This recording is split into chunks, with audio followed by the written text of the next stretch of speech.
السلام علیکم ورحمۃ اللہ وبرکاتہ۔ ابن حجر نے کہا تمہارے لیے سنت یہ ہے کہ تم سینے پر ہاتھ باندھو۔ میں نے کہا کن سے کہا تمہارے لیے سنت یہ ہے؟ عورتوں سے کہا تمہارے لیے سنت یہ ہے کہ تم سینے پر ہاتھ باندھو۔ کیا تم عورت ہو کہ سینے پر ہاتھ باندھو گے؟ وعلیکم السلام ورحمۃ اللہ وبرکاتہ۔ اللہ رب العالمین خیر و عافیت میں رکھے۔ سوال بڑا ہی عجیب سا ہے، کسی حنفی تنفی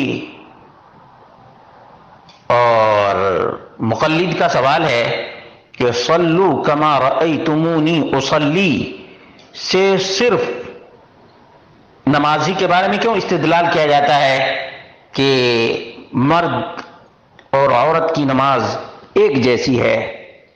کیوں عورت نماز نہیں پڑھاتی؟ کیوں عورت اذان نہیں دیتی؟ اس کا جواب یہ ہے کہ الدر المختار اور حاشیہ ابن عابدین اور رد المختار جلد نمبر 1 ہے، صفحہ نمبر 145 ہے۔ اس میں کیا لکھا ہوا ہے جانتے ہیں؟ حنفی کی کتاب سے جواب، لأن النساء شقائق الرجال فی التکالیف، شرعی احکام میں عورتیں مردوں کے برابر ہیں، مردوں کے شقیق ہیں، شقیق برابر ہیں۔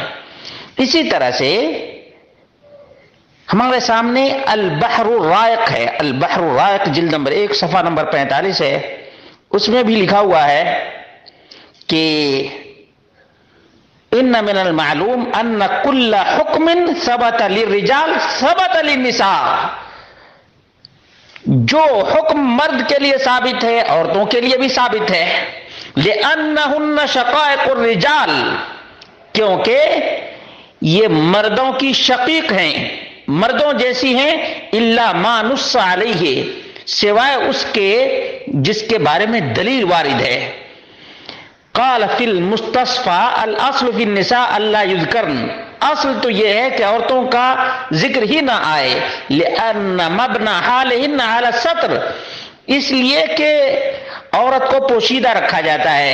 وَلِهَذَا لَمْ يُذْكَرْنَ فِي الْقُرْآنِ حَتَّى شَكَوْنَ فَنَزَلَ قَوْلُهُ تَعَالَى، یہاں تک کہ قرآن میں بھی عورتوں کا ذکر نہیں آیا، عورتوں نے شکایت کی تو ان المسلمین والمسلمات سورۃ الاحزاب کی آیت نمبر 35 نازل ہوئی۔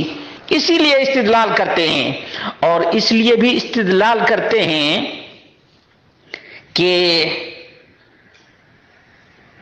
ام الدرداء رضی اللہ عنہا کانت تجلس فی الصلاۃ کجلسۃ الرجل، صحابیہ ایسے ہی نماز میں بیٹھا کرتی تھی، ایسی ہی نماز پڑھا کرتی تھی جیسے مرد پڑھتا ہے۔ اٹھاؤ مصنف ابن ابی شیبہ جلد نمبر 1 صفحہ نمبر 242 اور روایت نمبر 2785 ہے۔ اسی طرح سے امام بخاری نے التاریخ الصغیر صفحہ نمبر 95 میں سند صحیح کے ساتھ ذکر کیا ہے، اور صحیح بخاری کے اندر بھی مذکور ہے۔ عن ام الدرداء انہا کانت تجلس فی الصلاۃ کجلسۃ الرجل وکانت فقیہۃ، ام الدرداء نماز میں ایسے ہی بیٹھتی تھی جیسے مرد بیٹھتا ہے نماز میں، وکانت فقیہۃ، اور یہ فقیہہ تھی، فقیہہ تھی، فقیہہ۔ بھلا بتائیے کیوں نہیں مرد اور عورت کی نماز ایک جیسی ہوگی؟ یہاں تک کہ مصنف ابن ابی شیبہ جلد نمبر 1 صفحہ نمبر 242 میں ہے، عن منصور عن ابراہیم قال تقعد المرأة في الصلاة كما يقعد الرجل، صحیح البخاری حدیث نمبر 2788 جلد نمبر 1 صفحہ نمبر 165۔ اس میں بھی ہے کہ عورت نماز میں اسی طرح سے بیٹھے گی جیسے مرد بیٹھتا ہے۔